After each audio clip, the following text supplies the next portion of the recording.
Bismillahirrahmanirrahim. Qala Syekhul Mu'allif rahimahullahu ta'ala wa nafa'ana bihi wa bi ulumihi fid dharain amin. Bismillahirrahmanirrahim. Babus sholati, bab yang membahas tentang sholat. Ntar suatu saat ganti bacanya begitu ya. Iya. Kapan dulu yang ke depan. saya baca ya. Innama tajibu, sesungguhnya wajib al-maktubatu, sholat fardu ala muslimin, kepada orang Islam mukallafin yang mukallaf, tohirin yang suci. Itu suatu saat nanti. Terus suatu saat nanti itu fathah, dhammah, kasroh dibuang. Iya, pengen tahu tuh apa tuh. Kayak kita ini loh. Matanya pengen yang begitu-gitu. Lewat tuh. Oh, ngomong matanya pengen yang begitu. Bismillahirrahmanirrahim. Babus sholati, bab yang membahas tentang sholat. Sholat itu apa? Doa. Nah, terus Yang diucapkan dengan perkataan Yang di lisan dilakukan dengan lisan dan pergerakan. dilakukan dengan gimana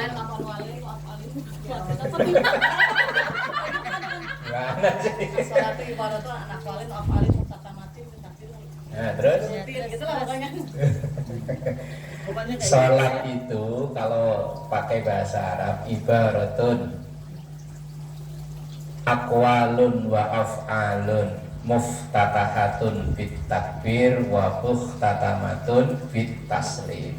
Kalau bahasa Indonesianya sholat secara bahasa artinya doa, benar tuh.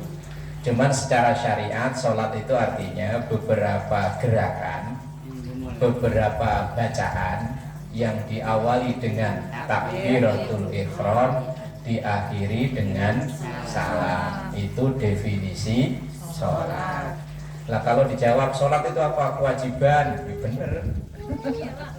Tapi kan kewajiban bukan hanya sholat. Puasa ya wajib, zakat ya wajib. Nah, sama kan ditanya, bakwan itu apa? Gorengan. Ya bener. Tapi kan gorengan bukan hanya bakwan.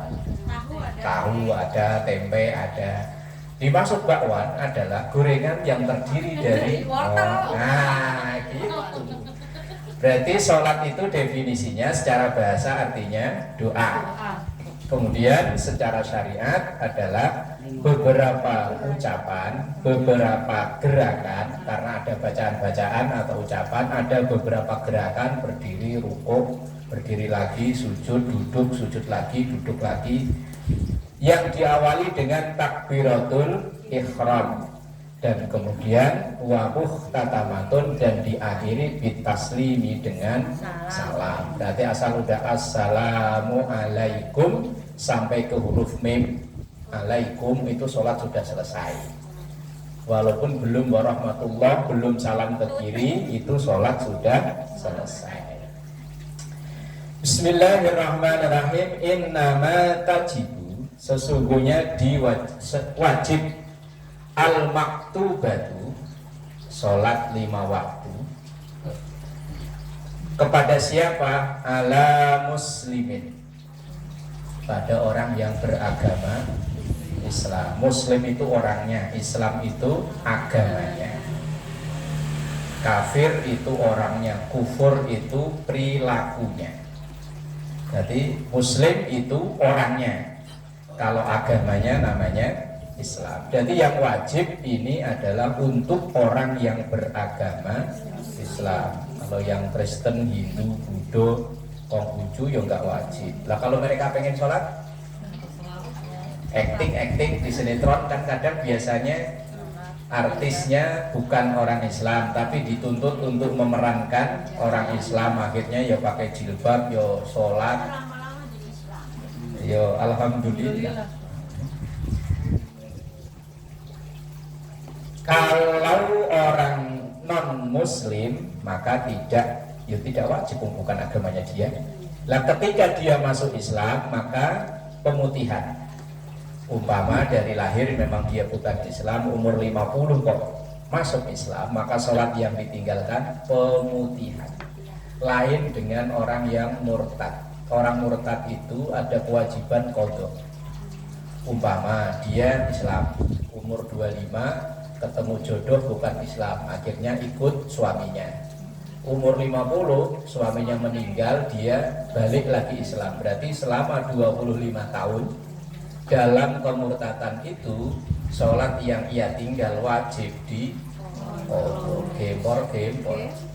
Puasa yang ia tinggal ya wajib kodok. Tinggal ngitung 25 kali 30 berapa? Ya banyak pokoknya. Gempor lah ya. Itu orang yang murtad. Resikonya lebih berat daripada yang kafir asli.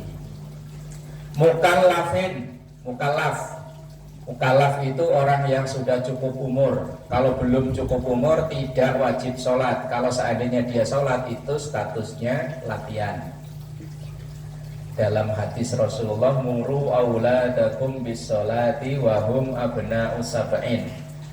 Kita orang tua wajib memerintahkan anak untuk sholat ketika anak itu udah umur 7 tahun. Walaupun dia itu belum wajib, umur segitu itu belum wajib, tapi kita orang tua wajib nyuruh untuk latihan.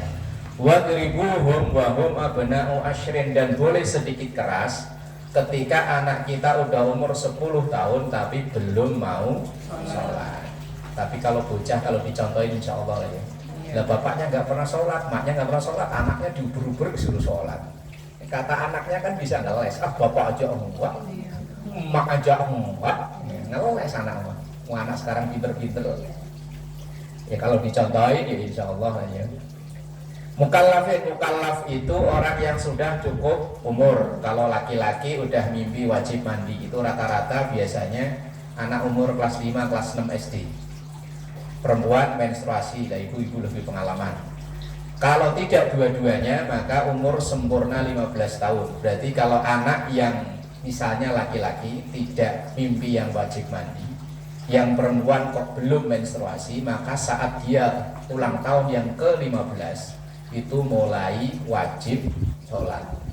Mukallafin tahirin, kemudian suci, bersih, tidak dalam keadaan hadas kecil maupun hadas besar.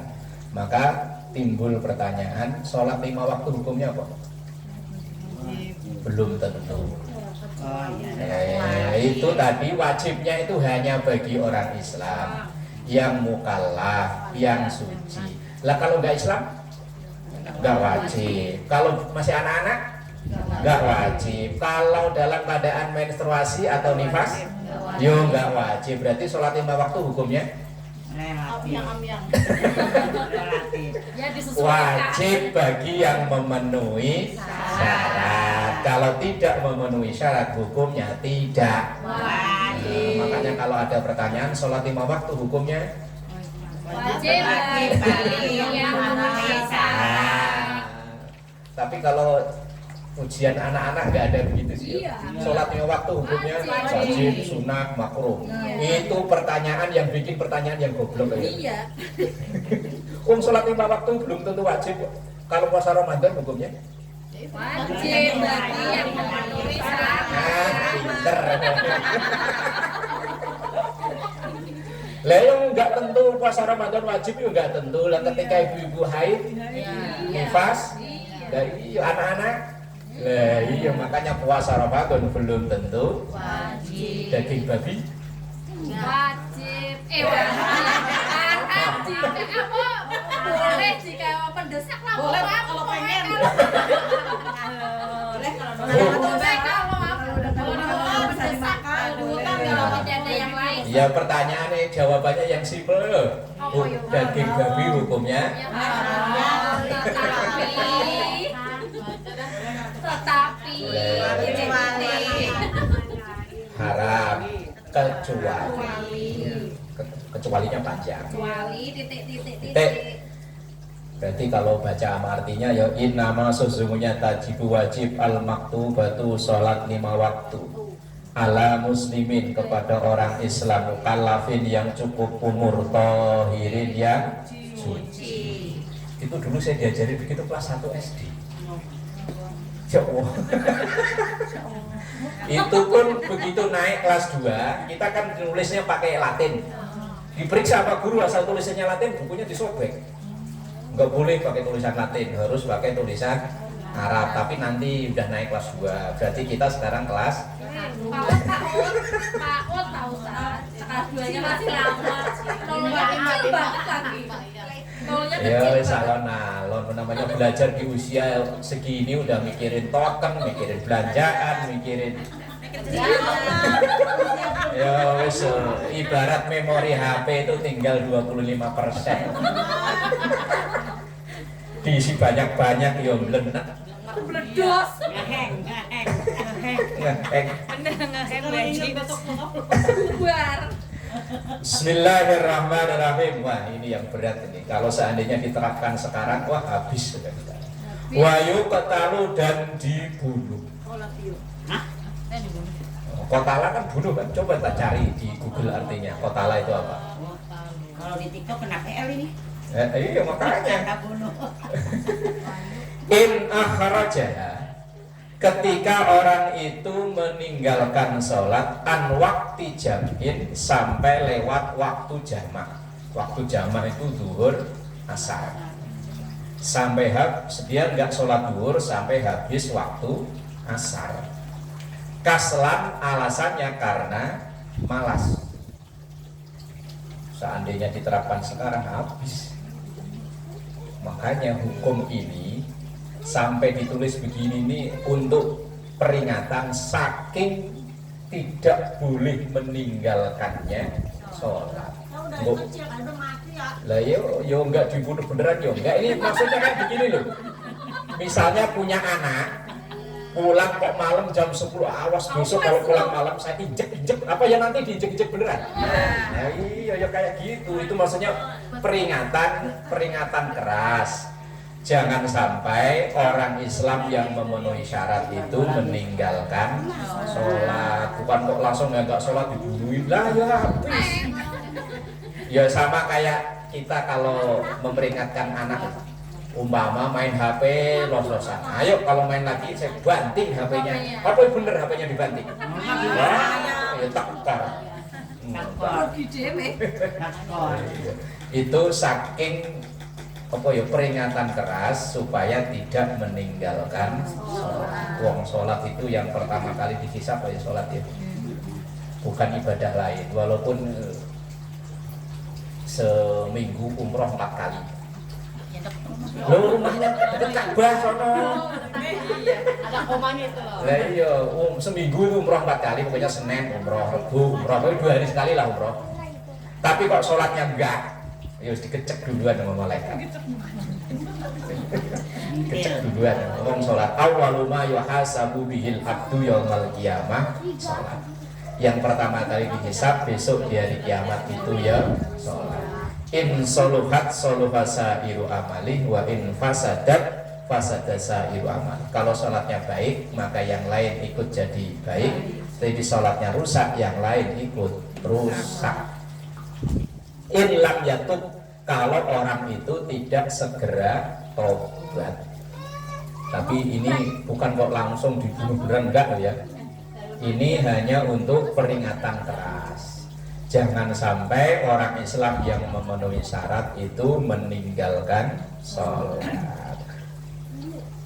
Apalagi alasannya cuman kaslan. Kaslan itu males. Tapi dulu ada loh tetangga saya namanya Kaslan. Katanya rajinnya nggak ketulungan loh. Umurnya di atas bapak saya itu sampai sekarang masih ngarit, rajin ya, tapi namanya Kaslan. Ya mungkin dulu bapaknya nggak tahu Kaslan itu artinya apa. Mungkin mengingatkan. Wa yubadiru, dan sesegera mungkin atau secepatnya bifaitin bagi orang yang ketinggalan sholat. Umpama kok pagi bangun jam 7, wis segera cepet-cepet sholat, walaupun itu hukumnya murtad, jemur pantat. No, sholat matahari udah tinggi, begitu rukuk lah ya pantatnya kejemur. Kalau sholatnya di luar, makanya namanya murtad. Wa yubadiru bifaitin, cepet-cepet bifaitin bagi orang yang ketinggalan sholat. Fa'id itu artinya orang yang sudah habis waktu sholat itu. Pokoknya langsung cepet-cepet. Umpama pulang dari mana, hitung-hitungannya itu waktunya. Umpama nyampe rumah, pokoknya hitungannya nyampe rumah ini jam 5 udah nyampe rumah, atau setengah 6 lah. Berarti asar masih keburu, ternyata jalanan macet, nyampe rumah udah jam setengah 7. Berarti tadi kan asar lewat ya. Nah maka segera begitu nyampe rumah, segera sholat yang asar tadi itu segera dilaksanakan. Wa yusannu, dan disunahkan tartibuhu, urut. Maksudnya itu kalau yang tertinggal sholatnya lebih dari satu, maka cara mengerjakannya, cara mengkodoknya urut, diurut. Umpomo ntar hari libur Sabtu atau Minggu, dari pagi hujan, tidur bangun jam 9 malam. Ya umpama habis masak makan, habis makan jam 11, kira-kira jam 11 langsung hujan, jadi mau kemana-mana nggak bisa tidur. Tahu-tahu begitu melek jam berapa sih? Perasaan tadi baru tidur jam 10, kok sekarang masih jam 9. Ternyata jam 9 malam. Umpama. Tapi apa ya ada gitu ya. Maka kan yang tertinggal kan 4 sholat waktu ya. 4 waktu sholat zuhur, asar, maghrib, isya. Maka mengerjakannya diurut ya zuhur dulu. Kemudian assalamualaikum sar. Assalamualaikum maghrib. Assalamualaikum isya. Gak bisa langsung sholli fardhu zuhri wal asri wal maghribi wal isya. Oh ya ora iso. Ya langsung dihitung kan 4, 3, 4 berarti 15 ya. Langsung 15 rakaat. Wah. Borongan atau rapelan ora iso. Ya satu-satu. Ibarat orang bayar utang, ini utang yang tanggal sekian. Ini utang yang tanggal sekian. Itu jangan jelas loh. Wa yusannu tartibuhu, dan sunnah diurut kalau yang ketinggalan itu lebih dari satu waktu. Wa taqdimuhu ala hadiratin, dan mendahulukan daripada sholat yang hadirah. Hadirah itu sholat yang pas waktunya itu.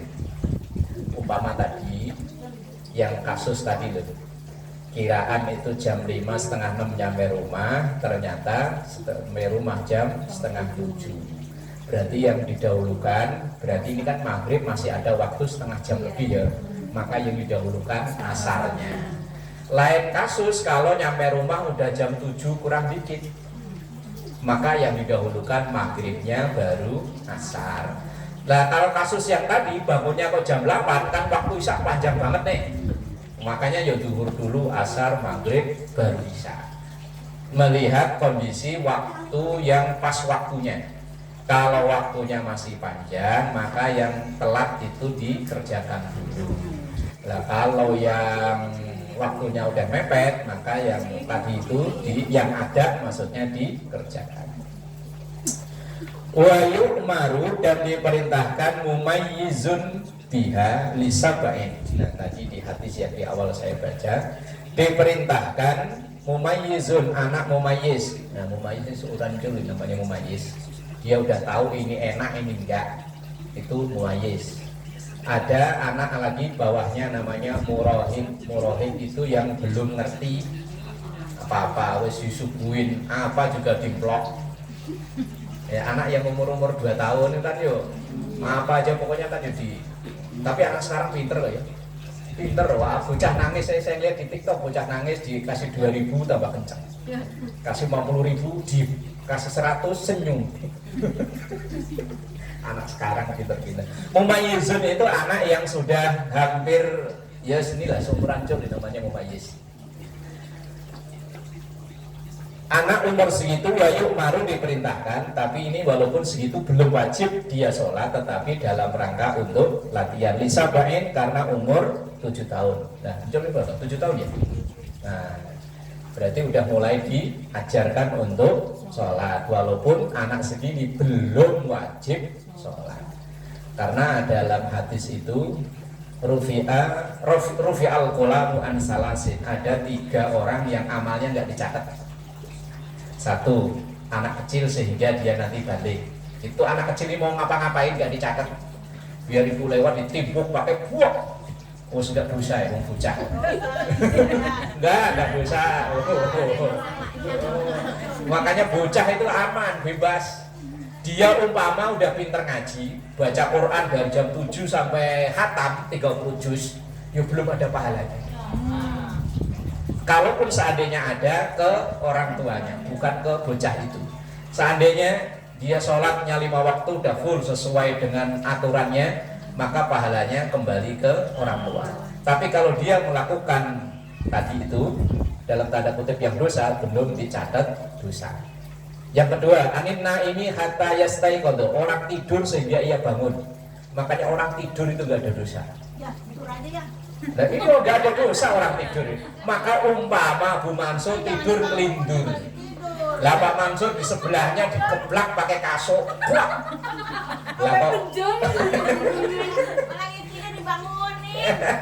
lah kalau memang dia benar-benar tidur itu enggak dicatat dosa. Ada orang lindur kok baca Quran sampai 30 juz, ya sama, enggak ada pahalanya. Orang tidur itu enggak dicatat amalnya. Yang ketiga ini kalau mau nyoba Mansur,